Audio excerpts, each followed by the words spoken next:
Hello, I'm Krishna. Welcome to my channel. I'm back with new lesson. Today's lesson is from Unit 2 of Meanings into Words of Grade 12. I have taught the first unit of this subject in previous class. Today I will be teaching how to use SIM. Students, don't forget to subscribe my channel. This unit is very important from the perspective of examination.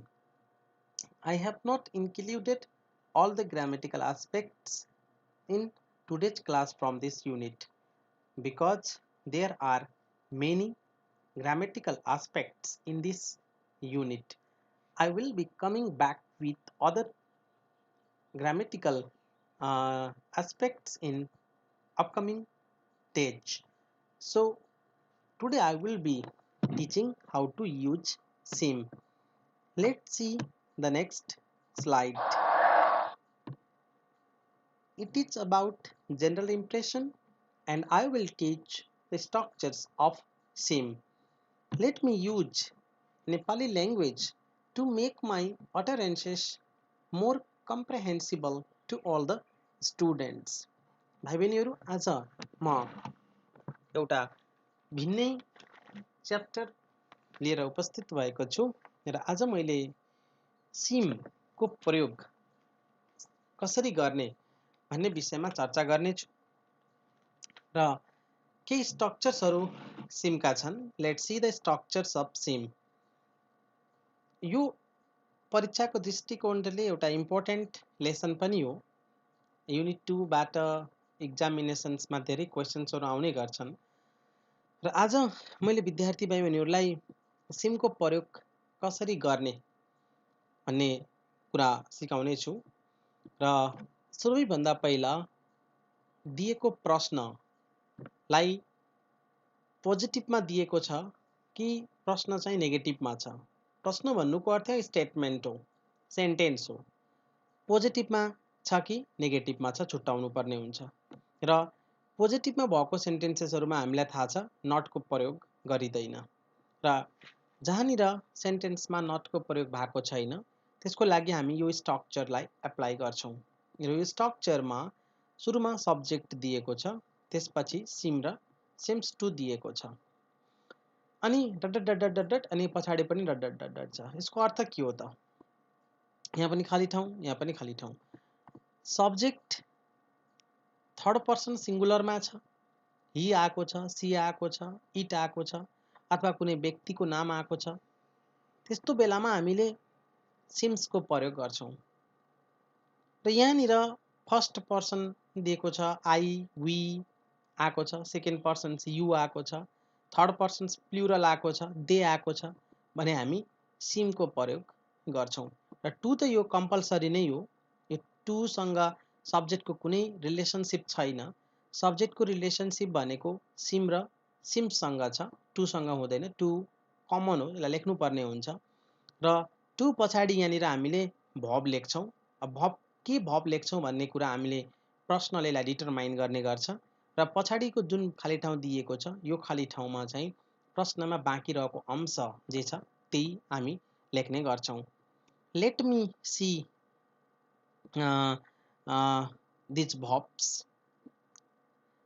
यदि प्रश्नमा इजेमार आएको छ भने प्रश्नमा इजेमार आइदियो सेन्टेन्समा. अब हामीले इजेमारको ठाउँमा हामीले यहाँनिर टु पछाडि के लेख्नु पर्यो त? बी लेख्छौँ. यहाँनिर हामीले बीको प्रयोग गर्छौँ र बाँकी रहेको कुरालाई प्रश्नमा दिएको हुन्छ जस्ताको तस्तै हामी यहाँनिर लेख्ने गर्छौँ र सबभन्दा पहिला सब्जेक्ट आइडेन्टिफिकेसन गर्नु पर्यो. सब्जेक्ट आइडेन्टिफिकेसन पछि सिम र सिम्समा के लाग्छ त्यसको हामी डिसिजन गर्नुपर्ने हुन्छ अनि टुको डिसिजन गर्नु पर्दैन, टु अनिवार्य लेख्नुपर्ने हुन्छ र बाँकी रहेको कुरालाई चाहिँ भबमा इजेमार आएको छ भने हामी बीमा चेन्ज गर्छौँ, बी5मा आएको छ भने हामी बी1मा चेन्ज गर्छौँ र बी1 लेखिहाल्छौँ. यहाँनिर हामी बी1 लेख्छौँ अनि बी1मै छ प्रश्नमा भने कुनै चेन्ज गर्नु पर्दैन, हामी बी1मै लेख्ने गर्छौँ र यदि प्रश्नमा ह्याज आएको छ भने हामी यहाँनिर ह्याजलाई हामी ह्याभ बनाउँछौँ र भित्रीलाई कुनै चेन्ज गर्दैनौँ, भित्रीलाई भित्री नै लेख्नुपर्ने हुन्छ यदि हामीले यो V1 लाई भित्रीलाई फेरि V1 मा बढाउन लाग्यो भने पुरै स्ट्रक्चर रङ हुन जान्छ। त्यही भएर हामीले ह्याजलाई ह्याभमा चेन्ज गरेपछि यहाँनिर ह्याभ लेखेपछि यहाँनिर हामीले भित्री पनि लेख्छौँ र पछाडिको जुन खाली ठाउँ दिएको छ त्यो पछाडि खाली ठाउँलाई हामी प्रब्लम छैन, प्रश्नमा जे हुन्छ त्यही नै हामी लेख्ने गर्छौँ। र यो ह्याजलाई ह्याज बिन प्लस बिफोर आएको छ भने पनि ह्याजलाई हामीले यहाँनिर ह्याभमा लैजान्छौँ, बिनलाई चेन्ज गर्दैनौँ, बिफोरलाई पनि हामी चेन्ज गर्दैनौँ, जस्ताको तस्तै लेख्छौँ। हाम्रो काम भनेको ह्याजलाई मात्रै के गर्ने हो त ह्याभमा लैजाने हो। र सबैभन्दा हाम्रो महत्त्वपूर्ण काम के हो भने सब्जेक्टलाई आइडेन्टिफिकेसन गरेपछि यसमा सिम लाग्छ कि सिम्स लाग्छलाई हामी ख्याल गर्नुपर्ने हुन्छ। र सिमको प्रयोग गर्दाखेरि हामीले पोसिबिलिटीको कुरालाई जनाउँछ सिमले। जस्तै हामी भन्छौँ सी इज ब्युटिफुल भन्नु र she seems to be beautiful भन्नुमा थोरै फरक छ। सी इज ब्युटिफुल उनी सुन्दर छिन्, she seems to be beautiful उनी सुन्दर देखिन्छन्। यस्तो खालको परिवर्तन हुन जान्छ सेन्टेन्समा। त्यही भएर यस्तो देखिन्छन्, यस्तो देखिन्छ भन्ने खालको प्रयोग गर्ने क्रममा चाहिँ हामीले सिमको प्रयोग गर्ने गर्छौँ। र सिमलाई हामी लिङ्क वर्ब भन्छौँ। किन लिङ्क वर्ब भन्छौँ भने मैले माथि पनि लेखेको छु, it is use to join an adjective or noun complement to a subject. यसले नाउन कम्प्लिमेन्ट र एड्जेक्टिभलाई सब्जेक्टसँग के गर्ने गर्छ त कनेक्ट गर्ने काम गर्दछ। जस्तै she seems to be beautiful भन्दाखेरि ब्युटिफुललाई सीसँग के गरिदिएको छ त कनेक्सन्स गरिदिएको छ कसले त सिमले। र हामीले सिमलाई अर्को स्ट्रक्चरमा पनि हामी प्रयोग गरेर हेर्न सक्छौँ। सेकेन्ड स्ट्रक्चरलाई हेरौँ एकचोटि। सब्जेक्ट लेख्छौँ सिम र हामी सिम्स, मैले अघि पनि यसको बारेमा चर्चा गरेको छु, धेरैचोटि भन्नु पर्दैन, टु पनि कमन नै भइहाल्यो। अनि हामी दिएको प्रश्नलाई हामी ह्याजलाई हामी ह्याभमा चेन्ज गर्छौँ र हामी भित्रीलाई चेन्ज गर्दैनौँ, अनि फुल स्टप लेख्छौँ। मानुस कहिलेकाहीँ क्वेसन्समा देला she has lived her life in America. अब हामीले यसलाई she has lived her life in अमेरिकालाई हामी यो स्ट्रक्चरमा सब्जेक्ट प्लस सिम्स, सी र सिम्स टु ह्याभ प्लस भित्रको स्ट्रक्चरमा लैजाँदाखेरि सब्जेक्टमा हामीले सी लेख्नु पर्यो। सी थर्ड पर्सन सिङ्गुलर भएको कारणले गर्दाखेरि हामी सिम्स लेख्छौँ, टु त लेख्नै पर्यो। सी सिम्स टु ह्याभ लेख्छौँ, ह्याजलाई हामी के गरायौँ त ह्याभ गरायौँ। हामी क्वेसन्सलाई नबोलौँ। She has lived her life in America भनेका थियौँ, सी लेख्यौँ सब्जेक्टमा, सीसँग सिम्स लाग्छ, टु लेख्छौँ, ह्याभ लेख्यौँ, अनि भित्री लिभ्ड छ, लिभ्डलाई हामी चेन्ज गर्दैनौँ, लिभ्ड नै लेख्छौँ। अनि यो बाँकी रहेको ठाउँमा हर लाइफ लेख्छौँ, इन अमेरिका लेख्छौँ। अब यसको हामी नेपालीमा के हुन्छ भने उनले अमेरिकामा आफ्नो जीवन बिताएको जस्तो देखिन्छ, उनले अमेरिकामा आफ्नो जीवन बिताएको जस्तो देखिन्छ। यस्तो खालको एउटा स्ट्रक्चर हामी ह्याभ पछि पास्ट पार्टिसिपल अथवा भित्रीमा हामी प्रयोग गर्न सक्छौँ। हामीले अरू स्ट्रक्चर्सलाई पनि यसमा हामी हेर्न सक्छौँ। जस्तै he has spoken Chinese language. मान्नुहोस् he has spoken Chinese language भन्ने छ, सब्जेक्टमा हामी ही लेख्छौँ, सिम्स लेख्नु पर्यो थर्ड पर्सन सिङ्गुलर आएपछि, टु लेख्छौँ, अनि ह्याजलाई हामी के बनाउँछौँ त ह्याभ बनाउँछौँ। He seems to have spoken Chinese language. अब हामी यसलाई नेपालीमा ट्रान्सलेसन गर्दाखेरि उसले चाइनिज ल्याङ्ग्वेज बोले जस्तो देखिन्छ। यसरी हामी स्ट्रक्चरलाई हामी युज गर्ने गर्छौँ। अब अर्को स्ट्रक्चर छ subject seem seems plus adjective. अब यो लिङ्क वर्बहरू एड्जेक्टिभलाई नै कनेक्ट गर्ने गर्छन्, एड्जेक्टिभलाई नै जोइन गर्ने गर्छन्।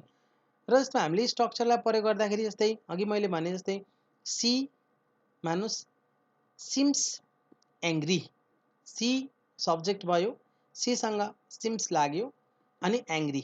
माने दे लेखे पनि हुन्छ, हामीले दे लेखौँ ल, हामी यो थर्ड पर्सन हो, दे प्लुरलमा हुन्छ, दे लेख्छौँ, देसँग सिम लाग्छ, दे सिम लेख्यौँ, अनि हामी यहाँ एङ्ग्री लेख्छौँ। यहाँ हेर्नुहोस् टु छैन, यहाँ टु छैन, टु नभए पनि यो स्ट्रक्चरले भन्न खोज्ने कुरा र हामीले they seem to be angry भन्दाखेरि एउटै हुन्छ। आखिरी दे सिम एङ्ग्री भन्नु र they seem to be angry भन्नु एउटै हो र यसरी पनि स्ट्रक्चरहरूको प्रयोग गर्न हामी सक्छौँ र यो जुन लास्टको स्ट्रक्चर मैले लेखेको छु यो पोजिटिभ वालाको स्ट्रक्चरमा यदि प्रश्न क्वेसन्स मार्कमा आएको छ अथवा क्वेसन्समा दिएको छ भने त्यस्तो बेलामा जस्तै मान्नु क्वेसन्समा हामीलाई देला इज सी एङ्ग्री भनेर दियो इज सी एङ्ग्रीलाई फेरि हामी प्रश्नमा सोधेको छ यस नो क्वेसन्समा छ इज सी एङ्ग्री अब त्यसलाई हामीले के गर्नुपर्छ भन्दाखेरि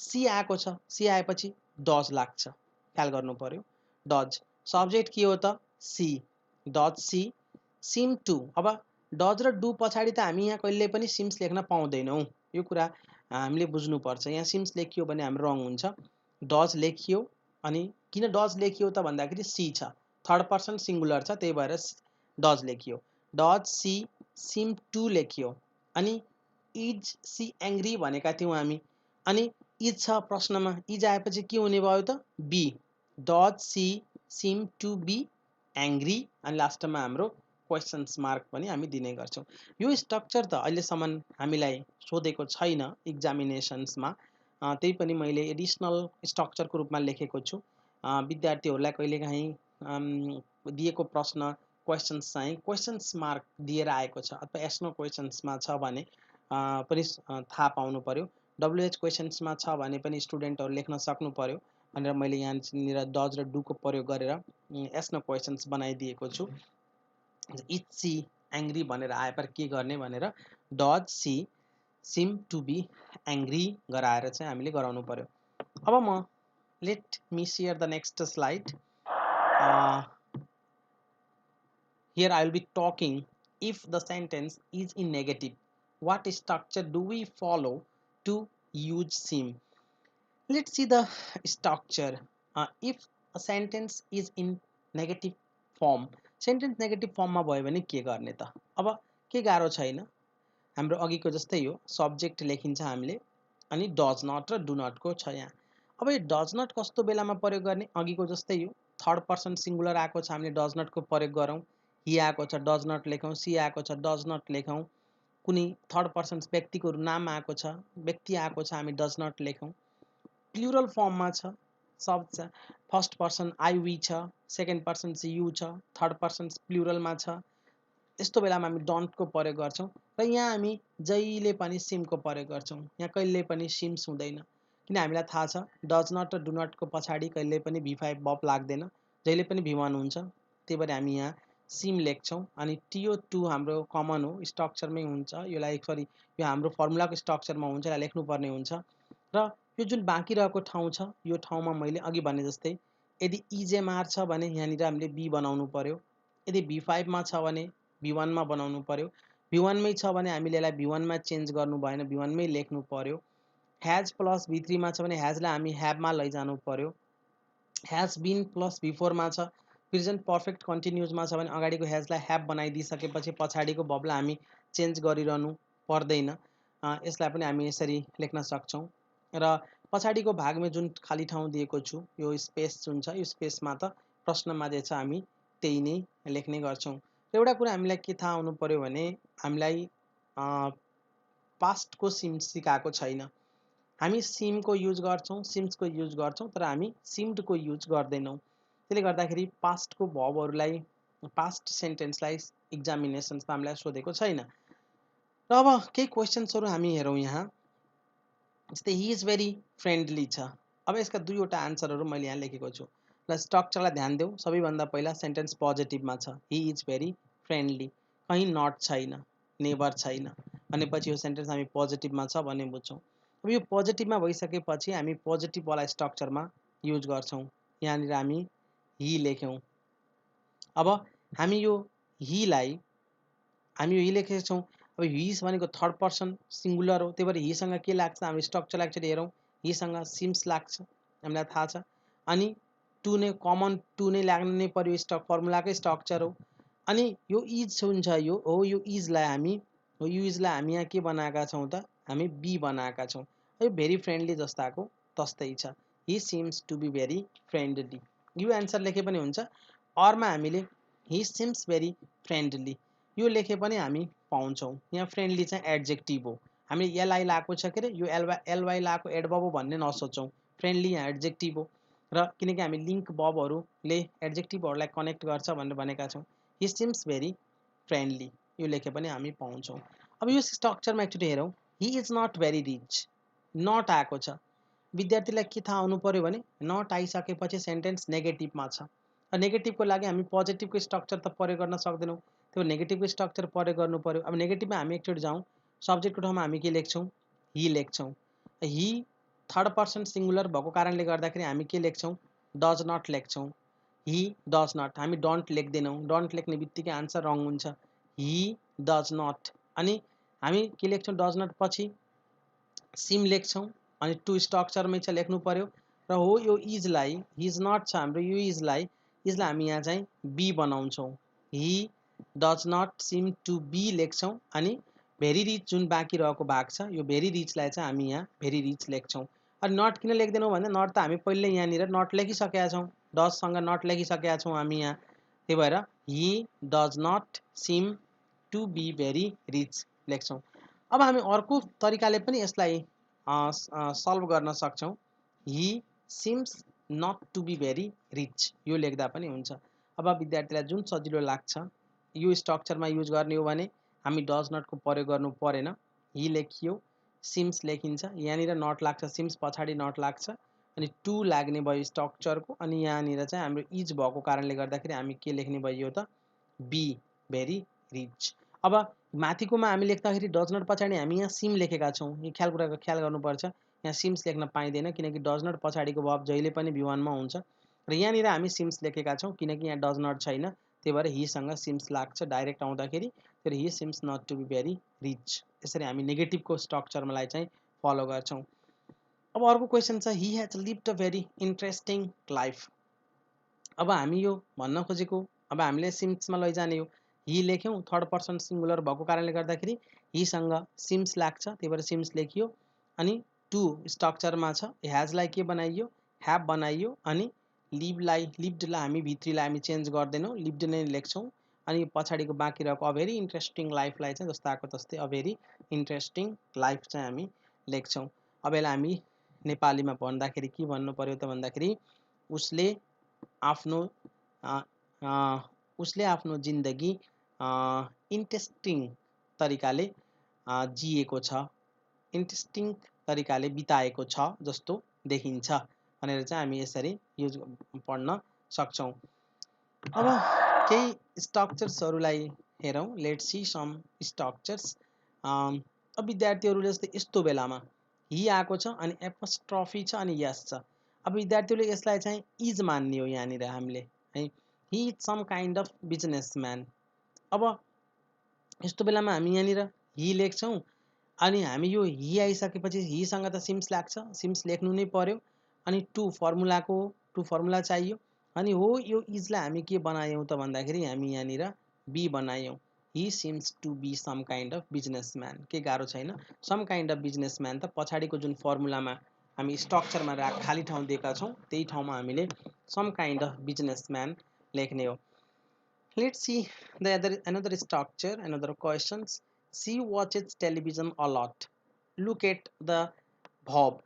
It is in V5 form. Okay, watches. She watches television a lot. And I want to remind you, if there is verb V5, we change it into V1 when we use the structure sim. And there C we have to write because it is subject, and we know that when third person singular is there in the subject we use sims. There is sims 2 it is in the formula, she sims 2, and when it is in V5 we change into V1. Watches is in now in watch because it is the V1 form of V5 of watches. Television a lot, अब हामीले हेरौँ she seems to watch television a lot, अब पछाडिको भागलाई हामी change गर्नु पर्दैन। यो sentence they don't spend much time out of डोर्स, यो सेन्टेन्स नेगेटिभमा छ किनकि यहाँ डोन्ट आएको छ, सेन्टेन्समा नट आउने बित्तिकै हामीलाई थाहा हुन्छ सेन्टेन्स नेगेटिभमा छ भनेर। अब हामीले यहाँ युज के गर्छौँ, सब्जेक्ट दे छ, देलाई हामी जस्ताको तस्तै राख्छौँ। अब यहाँ देसँग डन्टको युज हुन्छ। डन्ट आफै पनि क्वेसन्समा माथि त्यही नै छ, हामी फर्मुलामा गए पनि हामी यो डन्टलाई भेटाउँछौँ। दे डन्ट लेखियो अनि डन्ट पछि हामी के लेख्छौँ त सिम, यो हाम्रो फर्मुलामै छ अनि हामी सिम्स लेख्दैनौँ हामी, दे डन्ट सिम लेख्छौँ अनि TO2 लेख्छौँ, फर्मुलामा छ। यो स्पेन्ड आफैमा V1 मा हुन्छ प्रश्नमा, किनकि डन्ट पछाडि जहिले पनि V1 आउँछ, डजन्ट पछाडि जहिले पनि V1 आउँछ। त्यही भएर स्टुडेन्टहरूलाई आत्तिनु पर्दैन, यो स्पेन्डलाई चेन्ज गर्नै परेन, जस्ताको तस्तै लेखे भयो अनि पछाडिको भागलाई पनि हामी जस्ताको तस्तै लेख्छौँ। अब ही हेज बिन चिटिङ हर, अब यो क्वेसन्सलाई हामीले सिममा लैजाँदाखेरि when we take this sentence in the structure of seems we use like this, he is in the subject, we take the subject he takes sims because he is third person singular. To is in the formula, it is there in the formula. Has, we change it into have, has is changed into have. And been, there is no change in been and there is no change in ing form cheating, only we change the initial verb, that is has, and has comes here in the form of have. And cheating her, what is given in the sentence, we don't change it in the answer, we write it as it is. That is why he seems to have cheating her. She has learned speaking Chinese. Here is also has is there. She seems to have learned speaking Chinese. अब हामीले यहाँनिर यो हेजलाई ह्याभमा change गऱ्यौँ, अरू कुनै पनि भर्बलाई change गर्नु पर्दैन अनि she seems to have learned speaking Chinese. अब नेपालीमा यसलाई भन्ने भने उनीले चाइनिज ल्याङ्ग्वेज बोल्न सिकेको जस्तो देखिन्छ हैन। अब यसलाई हामी नेपालीमा ट्रान्सलेसन गर्दाखेरि अब यो सिम्सको यी स्ट्रक्चर्सहरू थिए सिममा, र हामीले यहाँ जहिले हामीले भनेको एउटा कुरा के बिर्सनु भएन विद्यार्थीहरूले भने यहाँ सिम्स युज भएको छ, यहाँ पनि सिम्स युज भएको छ, यहाँनिर आएर सिम युज भएको छ, फेरि सिम्स युज भएको छ, फेरि सिम्स युज भएको छ, अनि यहाँनिर हाम्रो सिम र सिम्स मात्रै युज भएको छ, सिम्ड युज भएको छैन। किन सिम्ड युज भएको छैन भने हामीलाई प्रश्नमा V2 फर्ममा सिमलाई लैजान सिकाएको छैन। त्यही भएर हामीले परीक्षामा सिम्स कि त सिम्स कि त सिमको मात्रै प्रयोग गर्छौँ, र हामीलाई इक्जामिनेसन्समा क्वेसन सोध्यो भने हामीले सिम र सिम्सको प्रयोग गर्ने क्रममा सब्जेक्टलाई चाहिँ ध्यान दिनुपर्छ। सब्जेक्ट हेरिकन मात्रै हामी सिम्स लगाउने कि अथवा सिम लगाउने, यो कुरामा चाहिँ विद्यार्थीहरूले ध्यान दिनु जरुरी छ। Thank you for watching this video. Please subscribe my channel and I will be back very soon. Thank you so much.